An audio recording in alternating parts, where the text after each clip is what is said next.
You're good? stamped. You're All good. right, let's go. Horseshoe Bay. Let's go. You're Texas State. We got the whole thing. I'm from Pflugerville. Okay.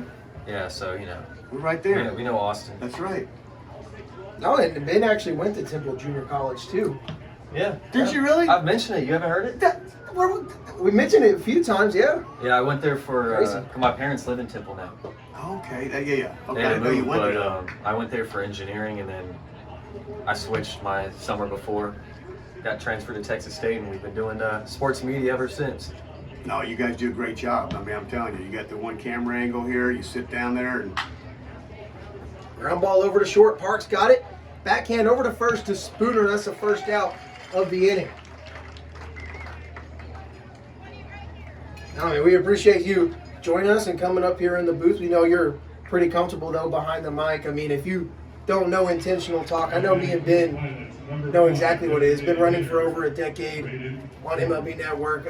Me and Ben literally used to go home from grade school and watch intentional talk with you and Rose every day. So, I mean, it's crazy how the world just works in a circle like that. Small world. baseball's a family. When I got done playing in 2010, was my last spring training with the Cubs. Last full year was with the Blue Jays in 09. And Chris Rose and I befriended. He was with Best Damn Sports Show. You don't know what to do. And we started, the network just launched, and we've been doing it now. This is like the 16th season. I thought I was going to be fired 2 months into it. I didn't know what I was doing. Oh, man, I tell you what, it used to be the best show. The good old days when you go to bed watching Quick Pitch, wake up, bowl of cereal, watch Quick Pitch, go to school, intentional talk, then catch whatever game you got at night going on, and then Quick Pitch again. Do it all over the next day. That was definitely my childhood. Well, you know what our show was about? Like, I wanted to have like a clubhouse TV show. So it's more like players, I don't care if you're hitting 100, I don't care if you're hitting 800.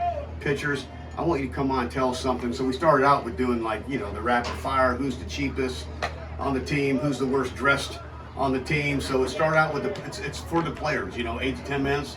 Talk about your dog, talk about your wife, a foundation, but most of it is just to kind of get the ragging on TV. And then we'd have the other teammates on when they'd actually rag on them. And that's kind of how it all started.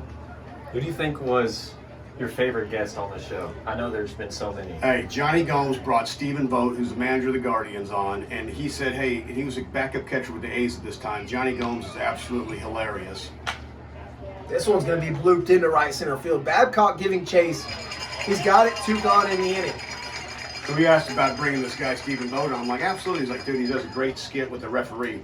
And I'm telling you, he came out in a referee outfit, and he did this double dribble, and he had the whistle, and he was doing the whole referee. And I'm like, this guy is amazing. So to this day, I mess around with Stephen. I'm like, hey, you're welcome. We made you famous.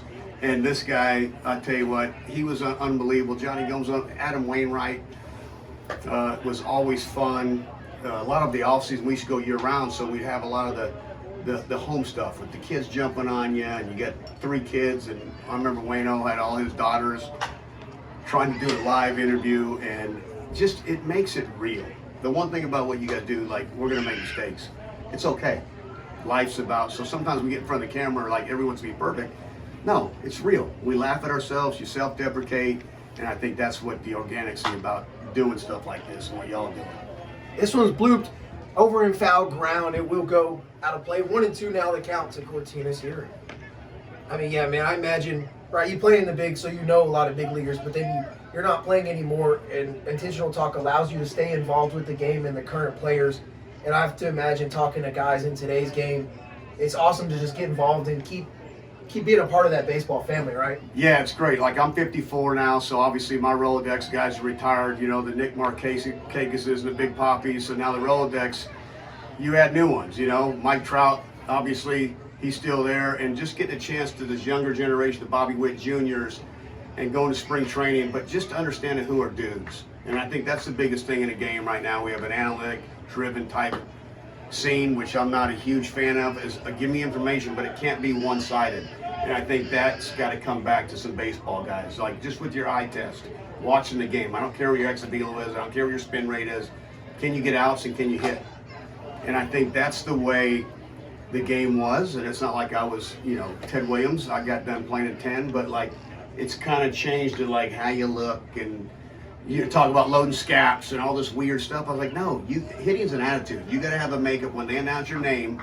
7 seconds, you got to walk to the batter box and believe you're the best player on the field, period. And that's, facing Roger Clemens. And This one's also in foul ground. Spooner giving chase towards the Miners bullpen. It falls foul. It'll still be 3-2 to Cortinas. I was an undrafted guy. I went to Lamar University, grew up in Los Angeles my first 20 years, been in Texas for 34, but I never went back to California. Loved it, but when you're facing guys like Randy Johnson or Roger Clemens, I'm an undrafted dude. How are you going to create a mindset to be able to compete?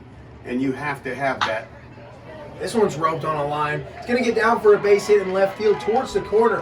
Hughes is going to corral it near the wall, and heading towards second is Cortinas. It's a 2-out double for the Pilots. But that's the whole thing. It's a makeup. It's a mindset. Hitting. It's hard. It's the hardest thing to do in all sports. You're hitting a round ball with a round bat, and guys are throwing 5 different pitches. But you got to dig in sometimes and believe that you're the best player on that field. And I think that's the idea that you try to teach these kids. Yeah, and you were telling us you played in the Cape Cod League. Although you do know some friends that coached and played up here in Alaska, and obviously now your 2 sons. But kind of what is the importance of summer ball just as a whole, and like kind of adding on to your game when you're still in college? It's the best. I told my boys before they left, you're going to go for 2 months to Alaska. This is where you're going to grow. You're blessed. You get a chance to do it together. Your dad did it alone. You're going to live with a host family. It's going to be awesome. You're going to meet great kids. You're going to meet different kids than just Texas. And then you ask questions, what are some of the routines, Austin Park, okay, BYU, what do you guys teach, what's your theory? And you take what works for you. I think the biggest thing in this game is we're one of one. We all want to be Aaron Judge, I wanted to be Manny Ramirez. I couldn't hit a ball 450 feet to right center. I was a full power guy.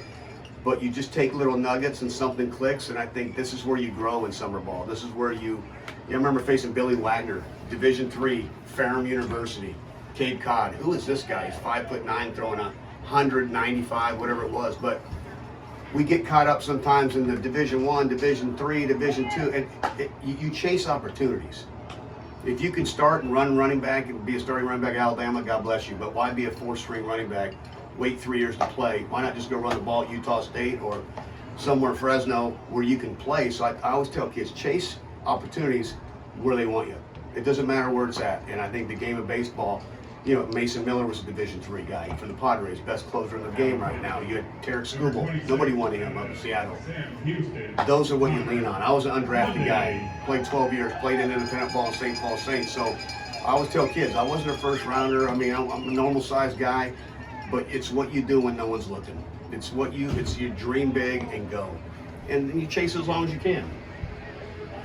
New pitcher for your Matsu Miners will be Connor Mundy. As Jackson Baker leaves the game here with 2 outs in the 5th. There is a runner on second after Nick Cortinas' 2-out double. And I actually want to talk to you about Lamar. I'm sure you still keep up with the Cardinals very well out of the Southland. They played in a regional, actually same regional as our Texas State Bobcats did this year. I imagine you love college ball and the way it's grown as well. Absolutely love it. We did it, we did our show. I told them, right, we need to do more college baseball. We did it at UT a couple years ago, went to TCU. Kurt Sarlos is a friend of mine. And Lamar, obviously, Will Davis, their coach, goes and heads over to University of Houston. They brought in the pitching coach for USC. That's now their head coach at Lamar. But college sports, absolutely love them. Never. I always tell you, we were there. I was here. You look up, you think you're so far away, but it's been a blast to watch. And obviously, tip your hat to Oklahoma. What a run they got. And that's the thing with baseball. It's who's playing the best at the right time, right? There's so many teams that play great, but you got to be hot those last 12 games. Yeah, they ran through a gauntlet of teams, a bunch of ranked teams, similar to what Ole Miss did just a few years before. As Logan Strong digs in with 2 outs, it's 2-0 the count to him. Connor Mundy falls behind here, and thank you for doing that for college baseball. It needs a bigger platform. And if you look on social media, people are just complaining about it.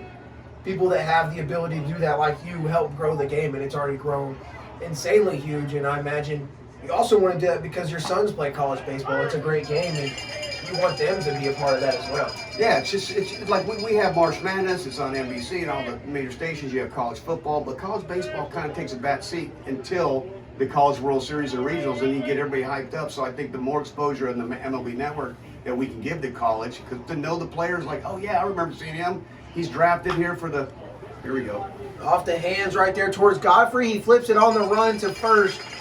That's out number 3. We'll hold that thought. We'll bring it back here a little bit earlier in the bottom of the 5th. Mundy comes in, strands a runner in scoring position. 4-2 Miners as we head to the bottom of the 5th.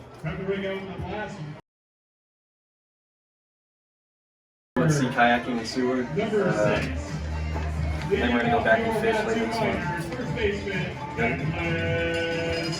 We're back, bottom of the 5th, and Miners pick up the 6-year. Gets a new arm. It's Kainoa Kaneshiro, the freshman out of University of Nevada, Reno, hometown of Pearl City. And he comes in here in relief of Davis Weeks. Kaneshiro in relief now. He faces Spooner, Toth, and Millar here in this bottom of the 5th. That's a hard hit shot up the middle. It gets through for a base hit. One pitch is all it took to get the leadoff base runner on for the Miners here. And still with us in the booth, Kevin Millar, his son, actually on deck here. This will be a nice moment. We were talking about college baseball, and I guess we can keep it on that. I want to kind of shift the conversation too, also to your sons, right? You're here because of them. We absolutely are just blessed to be a part of a short conversation with you. Talk about what it's been like watching them grow up and seeing them play college baseball and get to where they're both playing at Tidwell Junior College together. I know it's got to be sweet. You know what? And you talked about it a little bit a few games ago, and you nailed it. It is so special just to be a dad, sit here, know what they're going through, try to help them, give them a cheat sheet. I'm grounded at shortstop more than anybody in history. The game's hard, but like my thing is, that runner takes off 4 seconds. Spooner is going to be gunned out by the catcher Cortina, so the leadoff single is eliminated. There's one out here. My thing is to teach them to play the game the right way. I want you to respect 90 feet. I want you to hustle in your position and hustle off the field. You know, the game, you can't chase stats. You chase quality of plate appearances. You chase an approach. And to teach them, and that's the biggest thing, being a great teammate, playing the game to win. I think sometimes we get in a generation where it's about branding, you know, NIL, go and get chased a dollar. That all comes with it, but the game of baseball is awesome. We're here right now in Alaska, all three of us, right? And we're watching a ball game. And I was just excited tonight. The weather's perfect. You're up here. It's not going to get dark. You got your glasses. It could be at 9 o'clock at night. But it's a game of baseball, so you have to get better every day, right? You guys are getting experience. You guys are nailing it. And then, you know, 5 years down the road, you're like, here you are. You can be in the Astros booth, the Rangers booth. That's what life's about, is just getting your work, understanding how can I be better. And as a player, as a dad, it's been awesome. I mean, I couldn't have asked for anything else. And Peel down to first. They're going to say Toth did go around. That should send him down swinging right there. Toth wasn't totally sure there were 2 strikes in the count. So just like that, first 2 hitters are retired eventually by the reliever Kaneshiro. I want to mention, I mean, I didn't even think a year ago that I would even be in this position now. Was there ever a point when you were playing, when you finally realized, hey, this might actually be a possibility, making it the bigs, or did it just happen? yeah, you know, I just constantly. That one's chopped over towards second by Kanyon Millar. It'll be thrown over to first for the 3rd out of the inning. We'll go to the top of the 6th. Kevin will stay with us. Don't go anywhere. You're watching Matsu Miners baseball.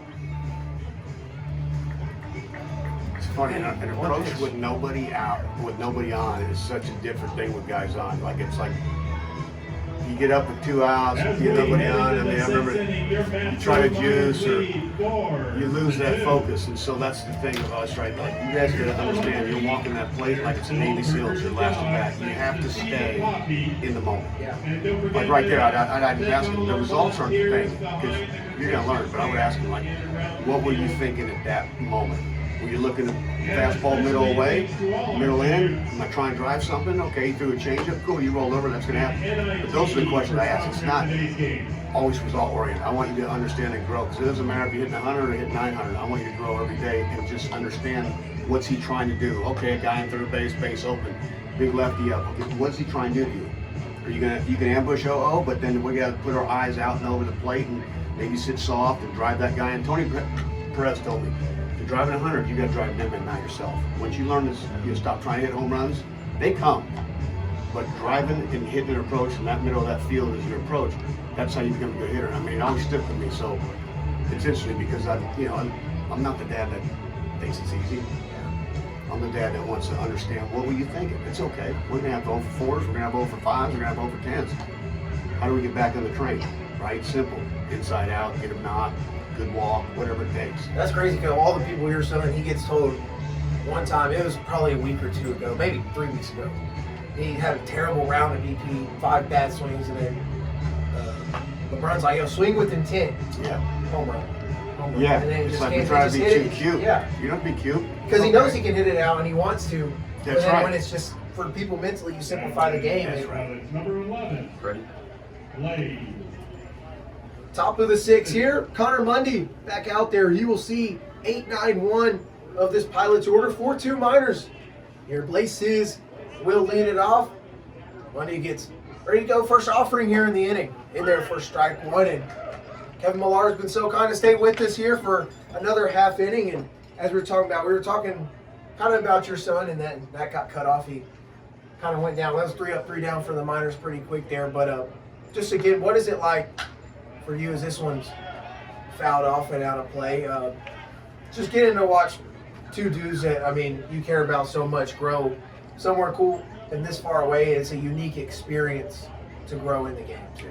Yeah, you know, college baseball's awesome. Temple, we had a great group of kids. Had them at the ranch a bunch. I gravitate to guys that want to get better, guys that want to learn and ask questions. Listen, once you think you figured this game out, then you're not going to ever learn. We learned every day in the big leagues. You see something seems like you've never seen before, you know, and it's like, oh my God, it's been around a million years. But I think the best part is when you get a group of kids that want to learn and understand the game and run the bases well and know how many outs and what's he throwing. If you have speed, is this guy a slide step guy? Is this guy a high leg kick? Checking for signs. If I can see if it's a breaking ball, I'm running on that pitch. But just all the little intangibles that we don't, you know, 50% of the games defensively too. You know, Kash played 130 games at shortstop for Temple for Craig McMurtry. That's 50% of the game. Hitting's hard sometimes. But if you could take the other side and you know, shut down that side, that counts also. So sometimes we get caught up in our 4 to 5 at bats. This one's a chopper towards third. Toth got it on the run. Fire across the diamond. There's one out. What a seed. Good throw there. Good, you know, hitting the man right in the chest, making a strong throw across the infield. But that's the game. It's 50% offense, 50% defense.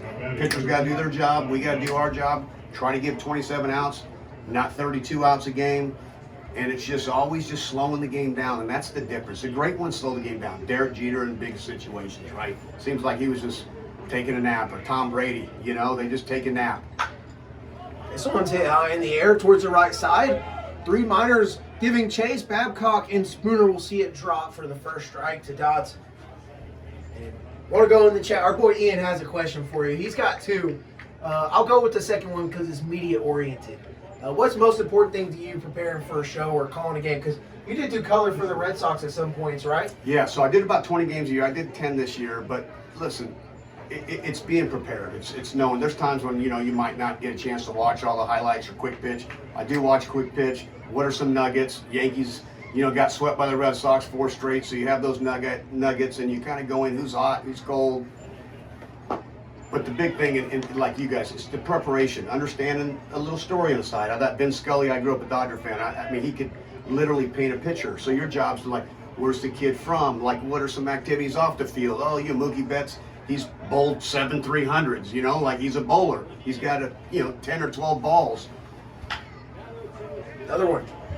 Foul and out of play. So I always enjoy, like, some guys go play golf. What do you do to get your mind away from the baseball grind? It's a grind. Listen, I always say this: you're going to get 500 times in the big leagues. You're going to make 350 right-hand turns. You're going to make 150 left-hand turns. How do you handle the 350? Right. Everybody can be a great guy making the left hand, but how do you handle the 350 times? I don't care if you lined out, struck out. You're making a right-hand turn, so you have to know how to deal with failure. And I think that's the biggest and most important thing that these kids need to know. It's okay. You're going to make bad swings. That pitcher, by the way, at times is going to make great pitches. If you're facing Pedro Martinez, it might not be your swing. He might threw 97 down away, strike 1, foul ball, change up, see you later. And I think once you understand that, how to fail. That one's roped on a line to Toth. He snags it on a line, 2 gone in the inning. That young man hits a line drive to third. It could have been a double down line. He lines out, boom, good swing. You go back with your head up, talk to your teammates. Hey, the ball's coming out. But I think that's the biggest thing, is knowing how to fail. Not that we want to. You got to understand it's a failure sport. And if you don't like that, it's the wrong sport for you. Amy steps in now. He's a leadoff hitter for the Glacier Pilots with 2 outs. So swing and miss at strike 1. I kind of want to move away from baseball just for a second. How long are you up here in Alaska? So I'm up here. I'll have to go to Lake Tahoe to play in the ACC, that celebrity golf tournament they put on. It's like our Masters. Steph Curry's won it before. Mark Mulder's been up there winning it before. Tony Romo, I think, hoisted the trophy. But there's some great golfers. I love golf. I picked it up after I was done playing, and I'll tell you, it is a blast. So I'll be up here till Monday. Head to Lake Tahoe with a couple pro-rams, and then that event starts next weekend. Is there anything while you're up here that you're kind of looking forward to doing? I mean, I know a lot of people view Alaska as exotic. Yeah, we went hiking today, saw some waterfalls. We're going to go ride those four-wheelers or whatever those things are, the glaciers, I think on July 4th with the day off. But it is absolutely just beautiful country. By the way, Texas is about 100 degrees when I left yesterday. When I landed, I'm like, we got a jacket here. I'm like, this is amazing. I tell you what, I don't miss Texas right now. No, you guys are perfect spots, boys. Let me just tell you that right now. It'll be a nice, shocking surprise when I get off that plane in August. Hey, it is hot. We've been lucky. In 94, 95, yesterday was 99, and you can start feeling that humidity. But this is where it's at. Yeah, well, anything else from you? No, you kind of cover everything for me. Yeah, well, hey, folks, we go to the bottom of the 6th. Kevin Millar, thank you for joining us, and enjoy watching your sons play baseball. They've been a treat to get to know. I mean, they're both golden retrievers, personality-wise. They're the first dudes to say what's up to you every day you walk in, and happy to have you here. Enjoy it. Let me tell you what, boys. I appreciate you guys, and I want to tell you this. You guys do a darn good job, and they always told me about you the first week that how awesome you were. So, hey, I appreciate what you guys do. You bring a lot of smiles to the parents that can't be here. Thank you so much. Yes, sir, boys. And anything you need from me, you let me know. Yes, sir. All right, we'll pause here in the bottom of the 6th, but we'll be right back.